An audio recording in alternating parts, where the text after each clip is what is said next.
আচ্ছা, শুনলাম বাংলাদেশিদের নাকি ভারতীয় নাগরিকত্ব দেয়া হবে। সেটা কতটুক সত্য আমি তা জানি না। আজকে এই অমিতদার ভিডিওটা দেখে অনেকটাই ক্লিয়ার হব আশা করা যায়। আর যারা এই বিষয়ে জানার জন্য ইন্টারেস্টেড তারা হচ্ছে এই ভিডিও দেখলেই বুঝতে পারবে, রাইট?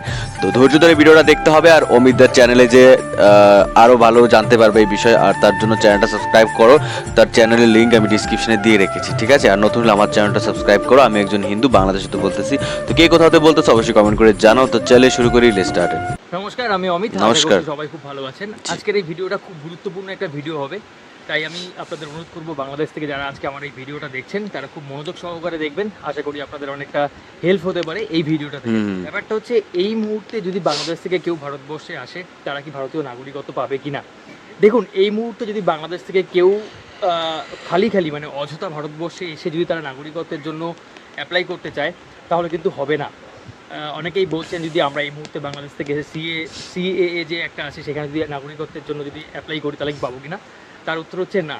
এই মুহূর্তে যদি কেউ বাংলাদেশ থেকে আসেন, তারা যদি এসে এখন সিএ এর জন্য অ্যাপ্লাই করেন, আপনারা কিন্তু নাগরিকত্ব পাবেন না। সিএএ মানে এই অ্যাক্টে যেটা বলা আছে সেটা হচ্ছে 2014 সালে 31শে ডিসেম্বরের ভিতরে যারা বাংলাদেশ থেকে এসছেন, হিন্দু, খ্রিস্টান, বৌদ্ধ, জৈন, তাছাড়া শিখ, পার্সি যদি এরকম কেউ হয়ে থাকে তারা ভারতীয় সিএ অ্যাক্টের আন্ডারে পড়বে, তারা হচ্ছে গিয়ে নাগরিকত্বের জন্য অ্যাপ্লাই করতে পারবে। তবে এই মুহূর্তে আসলে আপনারা কি করতে পারেন, মানে এই মুহূর্তে যদি কেউ বাংলাদেশ থেকে তারা চায় ভারতবর্ষে এসে এখানে এসে থাকবে, সেই ক্ষেত্রে কি পথ আছে।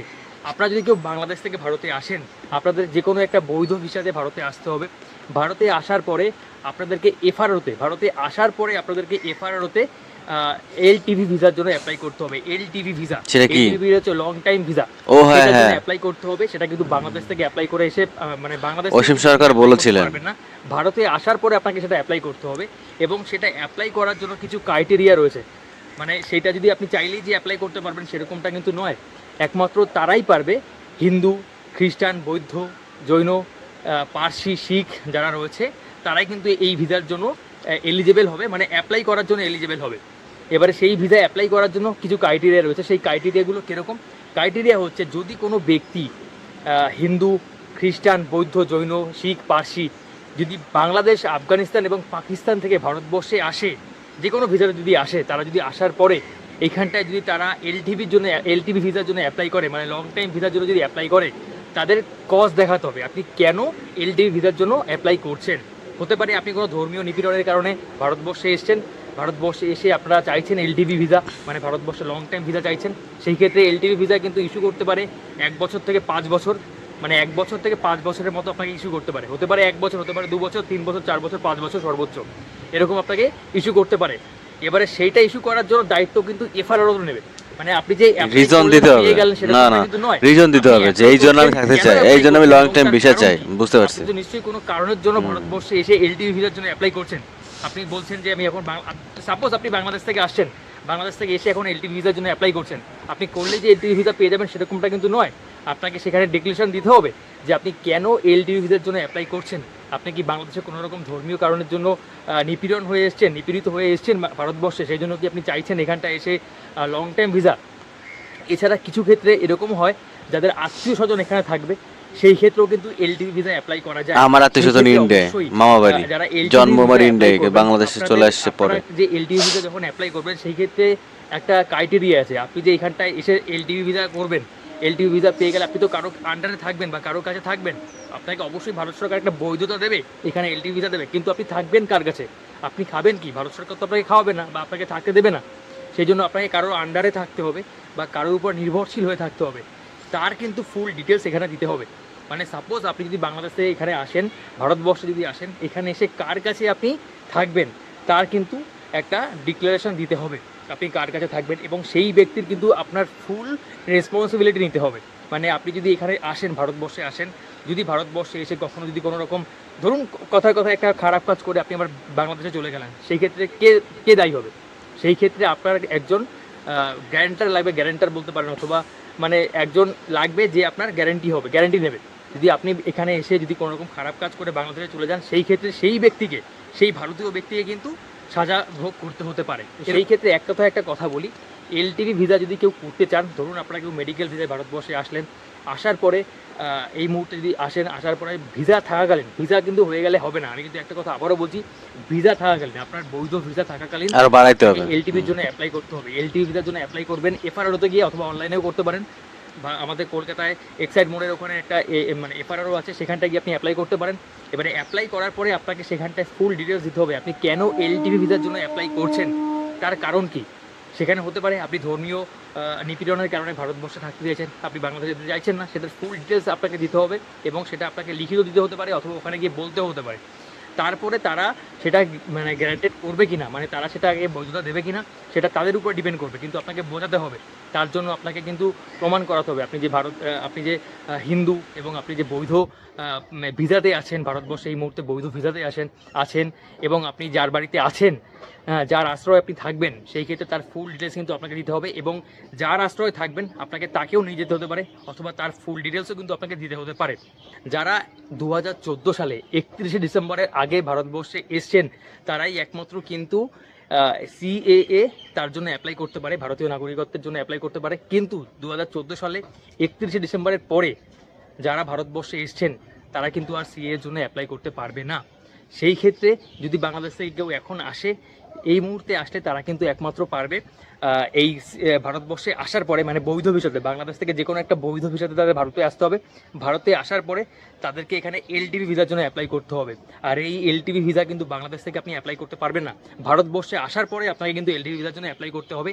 আর সেই এলটিভি ভিসা অ্যাপ্লাই করার জন্য কিছু ক্রাইটেরিয়া রয়েছে, আপনি তো চাইলেই এলটিভি ভিসার জন্য অ্যাপ্লাই করতে পারবেন না, তার নির্দিষ্ট কোনো কারণ আছে। সেই ক্ষেত্রে হতে পারে আপনি এখানটায় কেউ বিয়ে করেছেন, সেই ক্ষেত্রে বিয়ের জন্য আপনি এলটিভি ভিসা পেতে পারেন, অথবা কারোর আত্মীয় আছে বাংলাদেশ থেকে, আপনি নিপীড়ন নির্যাতিত হয়ে ভারতবর্ষে এসছেন, সেই ক্ষেত্রে আপনি এখানে এলটিভি ভিসার জন্য অ্যাপ্লাই করতে পারেন। এবারে আপনি যে বাংলাদেশে নির্যাতিত হয়েছেন বা নির্যাতন হয়েছেন, সংখ্যালঘু হিসাবে যে আপনি যে ওখানটায় নির্যাতিত হয়েছেন, তার কিন্তু ফুল ডিটেলস আপনাকে দিতে হবে, এবং তার প্রমাণ আপনাকে দিতে হবে। কিন্তু সেই ক্ষেত্রে আপনাকে প্রমাণ করতে হবে আপনি বাংলাদেশ থেকে কেন ভারতবর্ষে এসে লং টাইম ভিসার জন্য এখানে অ্যাপ্লাই করতে চাইছেন, এলটিভি ভিসার জন্য অ্যাপ্লাই করতে চাইছেন। এলটিভি ভিসা কিন্তু চাইলেই আপনি যে পেয়ে যাবেন সেরকমটা নয়, তার জন্য কিন্তু অনেক জায়গা থেকে আপনাকে থানা থেকে, অথবা বিভিন্ন মন্ত্রণালয় থেকে, অথবা বিভিন্ন একটা জায়গা থেকে, ভিন্ন মানে একটা নির্দিষ্ট জায়গা থেকে আপনার উপরে কিন্তু তদন্ত হতে পারে যে আপনি যে এলটিভি ভিসার জন্য অ্যাপ্লাই করেছেন সেটা ঠিক কিনা। তারা যাচাই করে দেখবে, তারপরে যদি তাদের মনে হয়, সেই ক্ষেত্রে আপনি 1 থেকে 5 বছরের মতো এলটিভি ভিসা অ্যাপ্লাই করতে পারেন। এবারে আরও একটা কথা আছে, অনেকেই কমেন্টস করেন যে দাদা আমি হচ্ছে গিয়ে ভারতবর্ষে এসেছি 2014 সালের পরে, সেই ক্ষেত্রে আমার ভিসা এক্সপায়ার করে গেছে, আমি এখনও ভারতবর্ষে আছি, তো এখন আমি কি করে ভারতীয় নাগরিকত্ব পাবো। দেখুন, ভারতীয় নাগরিকত্বটা পরের বিষয়, ভারতীয় নাগরিকত্ব আপনি কীভাবে পাবেন সেটা অবশ্যই ভারত সরকার জানবে, কিন্তু আপনাকে তাহলে কি করতে হবে, যেহেতু আপনি ভারতবর্ষে এখন আছেন অবৈধভাবে, মানে আপনার ভিসা এক্সপায়ার করে গেছে, তারপরেও আপনি ভারতবর্ষে রয়েছেন, তাহলে আপনাকে কি করতে হবে, আপনাকে ইমিডিয়েটলি আপনার যে এফআরআর রয়েছে, আপনি যেখানেই থাকবেন না কেন, যদি কলকাতায় কেউ থাকেন, সেক্ষেত্রে আমাদের কলকাতায় এক্সাইড মোড়ে যে এফআরআর আছে, সেখানটায় গিয়ে আপনাকে যোগাযোগ করতে হবে। সেখানটায় গিয়ে যোগাযোগ করলে আপনার একটা নির্দিষ্ট পরিমাণের ফাইন হতে পারে। এবারে সেই ফাইনটা কীরকম হবে, এবারে দেখা গেছে অনেকে মেডিকেল ভিসায় ভারতবর্ষে এসছে, সেই ক্ষেত্রে কারোর 1 দিন 2 দিন 3 দিন 4 দিন 5 দিন বা বেশ কিছুদিন তাদের ওভারস্টে হয়ে গেছে, মানে তার ভিসা শেষ হয়ে গেছে, তারপরেও সে ভারতবর্ষে আসে, সেই ক্ষেত্রে তার মেডিকেল ভিসা এসে ডাক্তার দেখাতে এসে, সেই ক্ষেত্রে একটা মানবিক ক্ষেত্রে দেখা গেছে অনেক সময় কম হচ্ছে গিয়ে তার ফাইন হতে পারে। আবার কেউ আছে যে মানে ভিসা শেষ হয়ে গেছে তারপরেও ভারতবর্ষে আছে, মানে কোনো কাজ ছাড়াই, সেক্ষেত্রে কোনো প্রমাণ করতে সে পারেনি সে কেন ভারতবর্ষে এতদিন থেকে গেছে, ভিসা শেষ হয়ে গেছে তারপরেও কেন সে ভারতবর্ষে থেকে যায়, সেই ক্ষেত্রে কিন্তু ফাইনের অ্যামাউন্ট কিন্তু অনেক বড়, বেশিও হতে পারে। সেটা আমি বলতে পারবো না কত টাকা ফাইন হবে, সেটা ভারত সরকার ঠিক করবে যে আপনার ফাইন কত টাকা হবে। সেই ক্ষেত্রে যদি আপনি লিগ্যাল কারণ দেখাতে পারেন যে আপনার কেন এতদিন ওভারস্টে করেছেন, সেই ক্ষেত্রে যদি একটা নির্দিষ্ট টাইমের ভিতরে থাকে, ভারত সরকার কিন্তু অনেক সময় দেখা গেছে যে কমের ভিতরেও সেটা ফাইন করে দেয়, কিন্তু ফাইন হবে এইটুখানি ধরা বাঁধা, কারণ আপনি যেহেতু একটা আইন অমান্য করেছেন।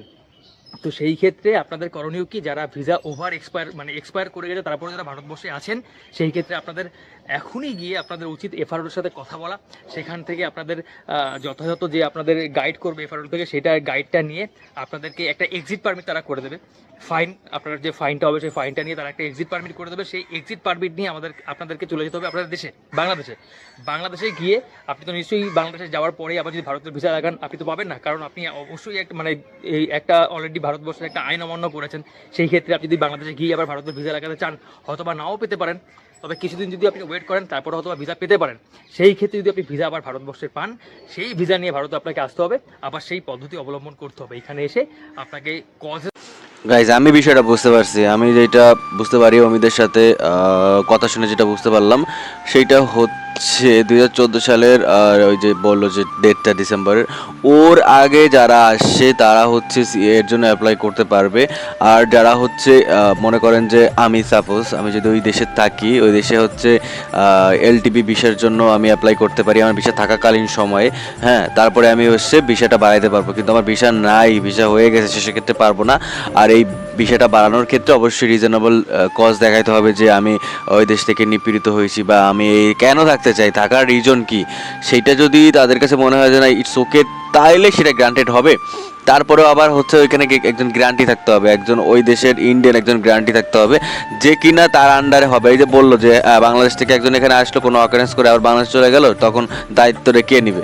তো এই যে প্রথম থেকে যে দায়িত্বটা নিবে একজন গ্রান্টার থাকবে, উনি যদি কিছু হয় পরবর্তীতে সব দোষ তার হবে, তার শাস্তি ওই যে মানে খারাপ কাজটা করে চলে গেছে তার পরবর্তীতে যে গ্রান্টি তার দায়িত্বটা নিয়েছিল, সমস্ত শাস্তি তার শাস্তি সেই গ্রান্টি পাবে, মানে গ্রান্টার পাবে, রাইট? তো এই হলো বিষয়টা, বুঝতে পারতেছি। এইটাই এটা অবশ্য জানি। আমি অসীম সরকারের একটা ভিডিওতে রিয়াকশন দিয়েছিলাম, সেখানে আমি দেখেছিলাম বিষয়টা একই ছিল। তো এই ছিল ভিডিও, কেমন ছিল অবশ্যই কমেন্ট করে জানাও। আর আমার ইন্ডিয়া হচ্ছে মামা বাড়ি সম্ভবত, মানে অনেক আগে গেছি তো এখনও মনে করতে পারতেছি না, কিছুই মনে নাই। কিন্তু আমার মামা বাড়ি ইন্ডিয়া বাণীপুরে, আর হচ্ছে আমি ইন্ডিয়া জন্মগ্রহণ করেছি। মাঝখানে সম্ভবত বলে তোমাদের একটা কনফিউজিং তৈরি করে দিছি, বাট এটা আমি বলতে চাই না, মুখ খুশকে বেরিয়ে গেছে, সরি। সম্ভবত কি আছে ভাই, ইন্ডিয়া জন্মগ্রহণ করছি, বাণীপুর, আরও অনেক অনেক জায়গায় মামা একজন, আর তারপর মাসিরা অনেক, ঠিক আছে, যারা বিভিন্ন জায়গায় থাকে, আমি তো মানে মনে রাখতে পারি না। আমার মাসি অনেকগুলো, 5-7টার উপরে, কোথায় সবাই থাকে এটা আমি সবাই বলতে পারবো না, 2-1জনের তো জানি। আর আমি ইন্ডিয়া গেলে অবশ্যই জানতে পারবা।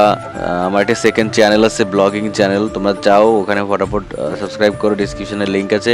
আমি গেলে ওখানে ব্লগ করব, দেখাবো। আমি মানে যখন ছিলাম তখন বয়সের 4 মাস বয়সে আবার চলে আসছি বাংলাদেশে, আর কিছুই তো মানে কি ওই সময় কি মনে থাকার কথা।